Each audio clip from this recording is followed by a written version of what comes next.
Welcome back to education.com। आज हम बात करेंगे मेधावी इंजीनियरिंग स्कॉलरशिप प्रोग्राम।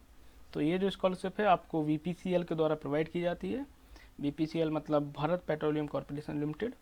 तो इस सेशन के लिए ये स्कॉलरशिप ऑनलाइन आ चुकी है, तो आप अप्लाई कर सकते हैं। तो इस वीडियो में हम डिस्कस करेंगे इसी स्कॉलरशिप के बारे में।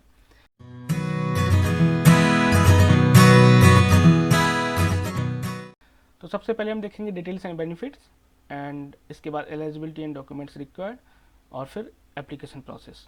सबसे पहले डिटेल के बारे में बात करते हैं। तो ये जो पर्टिकुलर स्कॉलरशिप है वो भारत पेट्रोलियम कॉर्पोरेशन के द्वारा CSR इनिशिएटिव में आपको दी जाती है, और इसका जो एम है वो है अंडर प्रिविलेज स्टूडेंट्स को फाइनेंशियली असिस्टेंट प्रोवाइड करना, और वो स्टूडेंट्स आपके स्पेसिफाइड 20 NITs में बीटेक प्रोग्राम या फिर इंजीनियरिंग प्रोग्राम परस्यू कर रहे हैं। तो इस तरह के स्टूडेंट्स को ये स्कॉलरशिप प्रोवाइड की जाती है। तो इसमें जो बेनिफिट्स है वो है आपका one time fixed scholarship of rupees 50,000। तो आपको ओनली वन टाइम मिलेगा और इसका अमाउंट रहेगा आपका 50,000। एलिजिबिलिटी आपके पास क्या होनी चाहिए? सबसे पहले तो आप undergraduate program of engineering में किसी भी ईयर के स्टूडेंट हों, means first year to third year, अभी पर्टिकुलर सेशन में must be enrolled in any of the following 20 NITs in academic year of 2003 and 24। तो वो NITs 20 NITs हैं आपकी NIT Warangal, NIT Jaipur, Trichy, Calicut, Surat, Nagpur, Kurukshetra, Allahabad, Surathkal, Jalandhar, Patna, Goa, Bhopal, Jamshedpur, Raipur, Rourkela, Durgapur, Silchar, Meghalaya and Agartala. तो इन 20 NITs में आप इंजीनियरिंग कोर्सेज कर रहे हैं। इसके साथ आपका जो 12th क्लास है उसमें कम से कम 55% मार्क्स होना चाहिए, और आपकी जो फैमिली एनुअल इनकम है वो आपकी 8 लाख से कम होनी चाहिए। Childrens of BPCLs and buddy for study are not eligible. अगर आपके पेरेंट्स BPCL या फिर बडी फॉर स्टडी में काम करते हैं तो आप इस स्कॉलरशिप के लिए एलिजिबल नहीं है। Students already receiving scholarship from other sources are not eligible. अगर आप पहले से किसी अदर सोर्स से स्कॉलरशिप ले रहे हैं तो फिर आप इस मेधावी स्कॉलरशिप को नहीं ले सकते हैं। Preferences will be given to SC ST OBC and women candidates. तो अगर आप SC ST या OBC कम्युनिटी से बिलोंग करते हैं या फिर आप गर्ल स्टूडेंट हैं तो आपको प्रिफर किया जाएगा। डॉक्यूमेंट्स के क्या आपके लगेंगे? तो आपका 12th क्लास का मार्कशीट लगेगा, प्रीवियस ईयर मार्कशीट लगेगा। प्रीवियस ईयर मार्कशीट मीन्स आप जो इंजीनियरिंग के कोर्सेज कर रहे हैं, अगर आपने फर्स्ट ईयर में एडमिशन लिया है तो फिर इसकी नीड नहीं है, फिर आपका 12th क्लास का ही देना। अगर आप सेकेंड ईयर में अभी हैं इंजीनियरिंग की तो आपको फर्स्ट ईयर की मार्कशीट देनी होगी। Government issued identity proof means Aadhaar card, voter ID card, driving licence, PAN card, जो भी आपके पास वो आप अटैच कर सकते हैं। Current year admission proof means fee receipt, admission letter, institution identity card या फिर बोनाफाइड सर्टिफिकेट, इनमें से कोई भी आप प्रोवाइड करवा सकते हैं। Letter of recommendation from the college authority, तो आप अपने कॉलेज के डायरेक्टर, प्रिंसिपल के या फिर जो भी हेड है उससे एक लेटर ऑफ रिकमेंडेशन आपको बनवा के यहाँ पे सबमिट करना होगा।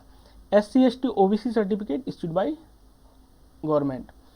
फैमिली इनकम प्रूफ, तो फैमिली इनकम प्रूफ जो भी है ITR फॉर्म 16 या फिर इनकम सर्टिफिकेट या फिर सैलरी स्लिप जो भी है आपको प्रेजेंट करना होगा। सर्टिफिकेट ऑफ डिसेबिलिटी, अगर आप हैंडीकैप्ड हैं तो आपको इस पर्टिकुलर सर्टिफिकेट को भी बनवाना होगा। Bank account details of the applicant means passbook या फिर cancel cheque, and last is recent passport size photograph of the candidate. What is the selection process for मेधावी इंजीनियरिंग स्कॉलरशिप प्रोग्राम? तो selection process simple है, आपको shortlist किया जाता है academic merit और फाइनेंशियल बैकग्राउंड के बेस पर, और शॉर्टलिस्टिंग के बाद आपका एक टेलीफोनिक इंटरव्यू होता है, और टेलीफोनिक इंटरव्यू बाद आपका डॉक्यूमेंट वेरिफिकेशन होगा, और डॉक्यूमेंट वेरिफिकेशन के बाद एक final list of the selected candidates prepared होगी और उनको अमाउंट ट्रांसफ़र कर दिया जाएगा। तो ये आपका सिलेक्शन प्रोसेस होता है। एक कॉमन क्वेश्चन ये भी है कि I am first year student in BTech computer science in a private engineering college, can I apply for this scholarship? तो नहीं, ये स्कॉलरशिप सिर्फ और सिर्फ जो 20 NITs यहाँ पे लिस्टेड हैं उन्हीं के स्टूडेंट्स के लिए है। आप किसी अदर कॉलेज में, इवन IITs में भी आप स्टडी कर रहे हैं तो भी इस स्कॉलरशिप को नहीं ले सकते। Will I get this scholarship for subsequent years of my studies? तो जनरली इसका आंसर है नहीं, आपको नहीं मिलेगी। लेकिन ये पूरा डिपेंड करता है BPCL के ऊपर, उसका अपना डिसीजन है। अगर उसके पास फंड्स हैं तो मे भी आपको प्रोवाइड भी करवा सकता है अगले ईयर में भी। I am currently pursuing my 4th year of engineering courses at NIT Trichy for the academic year 22-23, am I eligible for this scholarship? तो क्वेश्चन है कि हम 22-23 में, मीन्स अभी करेंटली हम फाइनल ईयर में हैं, तो ये स्कॉलरशिप किस सेशन के लिए? अगले सेशन के लिए, 24 के लिए।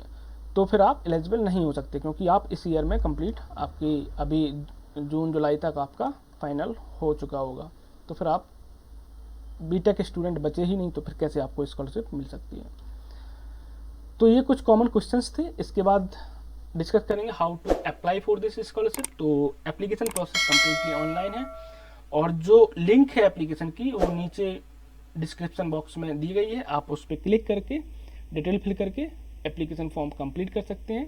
और इस सेशन के लिए, मीन्स अभी 2023-24 के लिए जो एप्लीकेशन की डेडलाइन है वो 7 जून है, 7 जून तक आपको अप्लाई कर देना है। तो ये आपका एप्लीकेशन प्रोसेस के बारे में। और अगर इस कोई आपको क्वेरी या फिर किसी तरह कोई डाउट है तो आप हमें मेल कर सकते हैं इस ईमेल आईडी पर। और लेटेस्ट अपडेट के लिए हमें सब्सक्राइब करें, साथ ही साथ ट्विटर